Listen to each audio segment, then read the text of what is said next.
By having watched Brahmastra 3 times now, I think I have a fair idea about the content of the film, its theories, the world that is going to be developed after this, and how the audience is resonating with the content. While after multiple viewings, my perception of the film has not drastically changed, the masses connecting with the unique visual spectacle is as clear as day, especially if you look at the record breaking weekend collections of the movie. I had tweeted this after my third viewing about irrespective of my stance of not connecting with the writing and oversimplification of concepts in the film, I observed the packed theatre audience and realized that all they seek for a day out to the theatre is a unique experience, escapism, and a larger than life spectacle, something that Brahmastra really has achieved. Clocking in a worldwide gross of 165 crores in just 2 days, it's very clear to especially vanished and disappointed trade analysts that people think quite the contrary. Ranbir had very distinctly spoken about how the failure of a film like Shamshera had everything to do with the content of the film not connecting with the masses, and equating it to other elements will be foolish, as one should introspect to just get better stories. So the Astraverse it was, I guess, that really motivated audiences to step in great numbers for a Hindi film. Of course, this video is going to have spoilers as the title suggests, and I'll go point by point in chronological order of the film, and please do chime in on the same of what you felt could have been better about the film, its shortcomings, and several theories that will make the venture of part 2 even more exciting. Shah Rukh Khan absolutely killed it.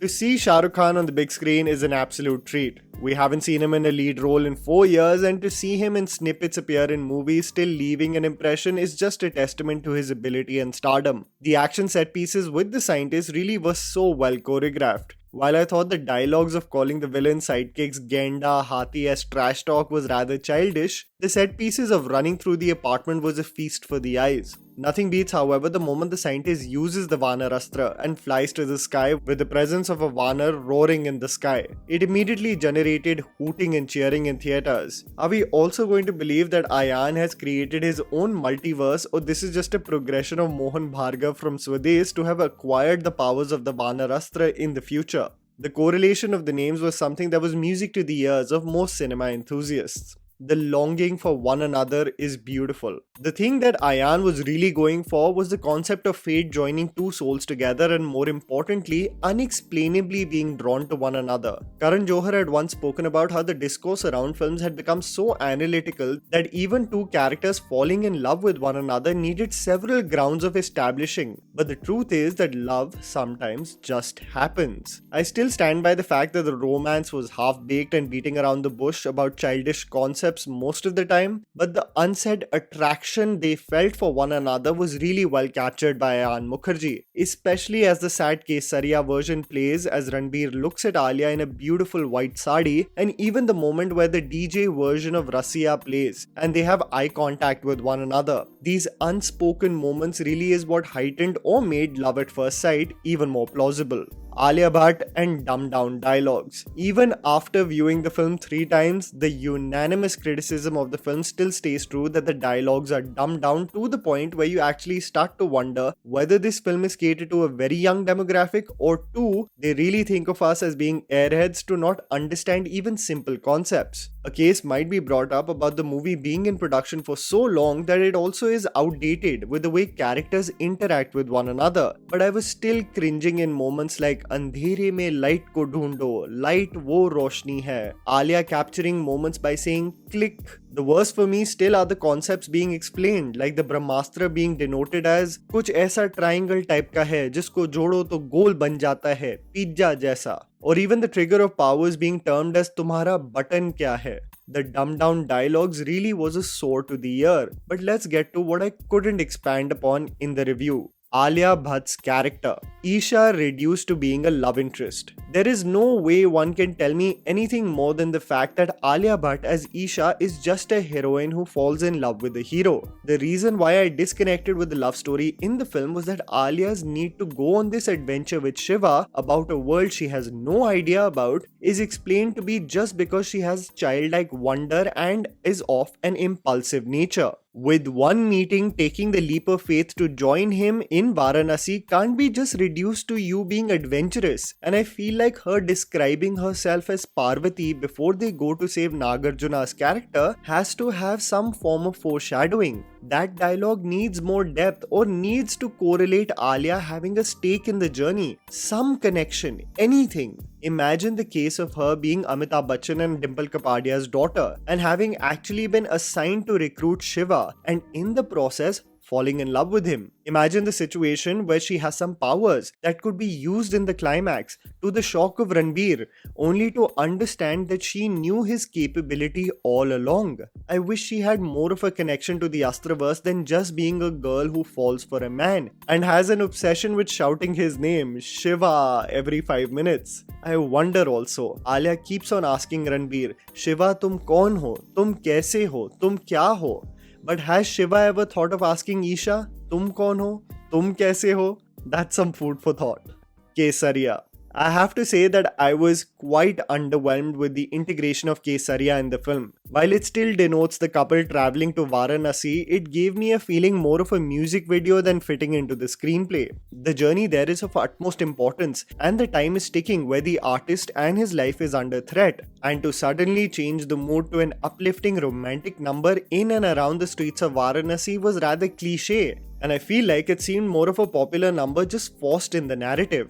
What also makes me curious is that they had actually shot Kesariya in a different way initially and reshot the visuals for the song, so I wonder whether the original version was more organic than this one. Nagarjuna's exceptional screen presence and lost potential. Nagarjuna and his presence in front of camera is truly mass in every way. His action sequence as he protects Shiva from a bullet and breaks and shatters the ground below him really generated great cheers in theatres. The best decision with his character was to give him minimal dialogues and really create the best action set pieces around him. Colliding with the truck and the brute strength exuded looked insane on the big screen. What I also felt was rather odd about the logic of the film was that these two, Zor and Raftar, keep on reappearing after several physical blows to them, but the scientist and the artist are dead so easily. What I would have loved, and hear me out on this, that if Ayan in the script would have actually denoted that both the characters got extremely injured in battle, keeping their death a mystery, only to utilize them perfectly in the climax as Shiva protects the world from the Brahmastra and assist him in the finale with their powers combined. Imagine the frame where Ranbir was protecting Alia and suddenly you see blue and yellow colors coming from both sides of the frame.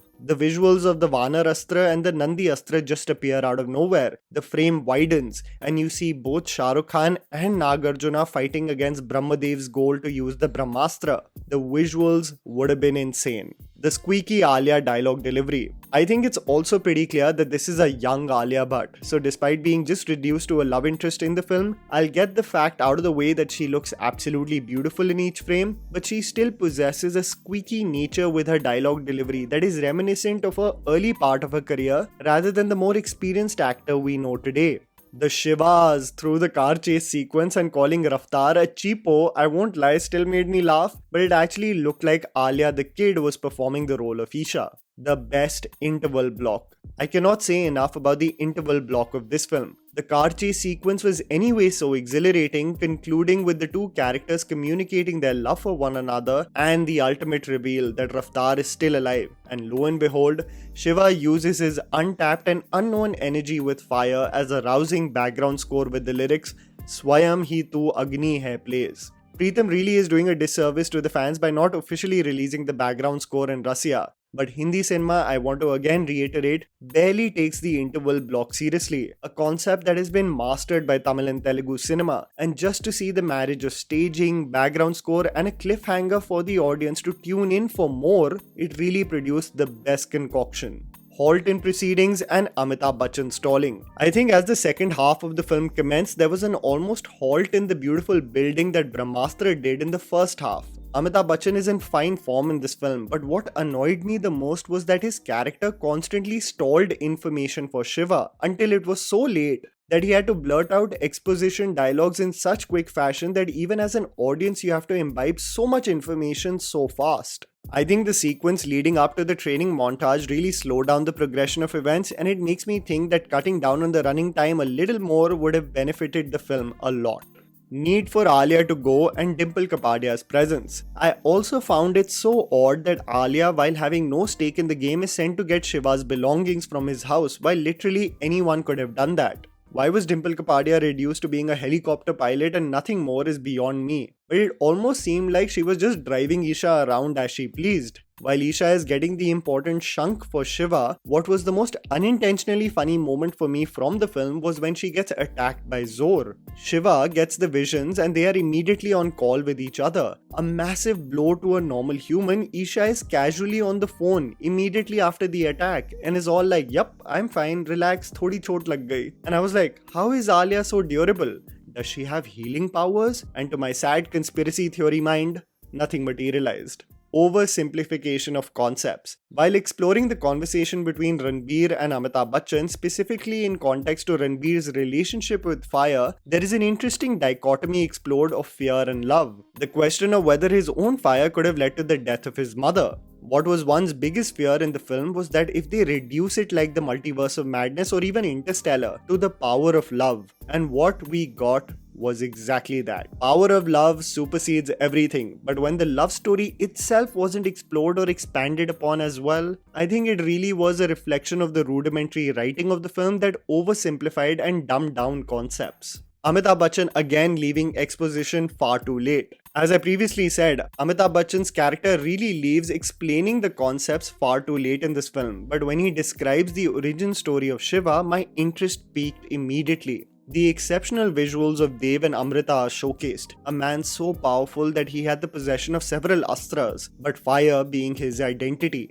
Brahmadev. And the savior of the realm on the other side, possessing the Jal Astra that combated him in an epic battle. The moment those visuals came and the mic drop of Shiva being their son was communicated, I thought about this multiple times. But just imagine, if while the storytelling is being done by the Guru and it showcases Dev, it panned across to his face and you had a Ranveer Singh demonically smiling. Being hungry for absolute power, imagine if Ayan genuinely through the humongous wave showcased a beautiful Deepika Padukone also with blue eyes. People would have lost their marbles if it was assisted with the Brahmastra BGM. I know people saw a glimpse of Deepika in the baby sequence and I understand that these concepts need to be explored in part 2, but you got to land your first film so hard that it generates nothing but pandemonium for the sequel. Just a glimpse of the visuals of their face mid-storytelling would have really made the crowd go bonkers, but I presume no one has signed for Dev yet.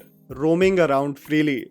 What was hilarious in the events leading up to the battle was that while Junoon and her team cornered the house and some people were tied up in the house, Ranbir and Alia were just roaming around freely and casually walk up to Zor to meet Moni. Housemates captured would usually denote struggle, but Shiva and Aisha were just chilling as Moni was torturing one of the students.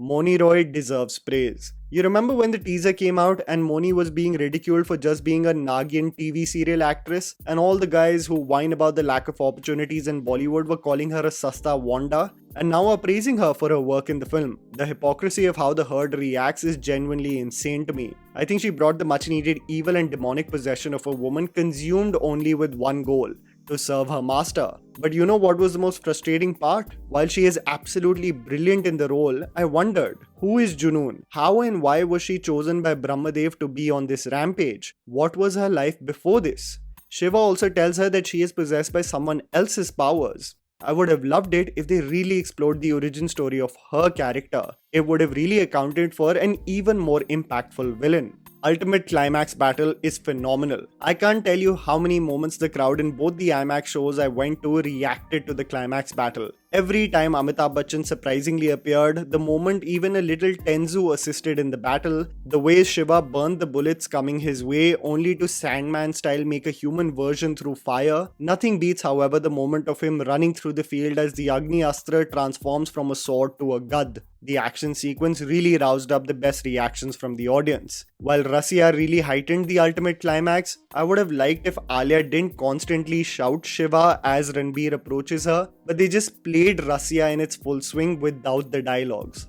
Protecting her from the Brahmastra as Shiva developed 6 arms was a sight to witness. And where I have told you that I would have loved the frame of the Brahmastra protectors joining hands in the final frame, I really have a gripe with them not revealing Dev's face for part 2 in the conclusion. I know many complications arise when movie titles are announced and actors sign in on the dotted line, but could you imagine the sheer hysteria in theaters if the shadow of Dev with a devilish smile revealed in the end that it was Ritik or Ranveer? Bumper openings galore would have been guaranteed for part 2. But I guess we will have to wait and see how that transpires. Even after a third viewing, a visual delight with many writing issues. But it does account for a fun discussion that you have to participate in as well by telling me your theories, gripes, and expectations with the second installment in the comments below. Please don't forget to follow me on Instagram. The handle is right in front of you. Follow me at JammyPants4. Also, please support us by smashing the like button and subscribing to our channel for weekly content ahead. Thank you for watching.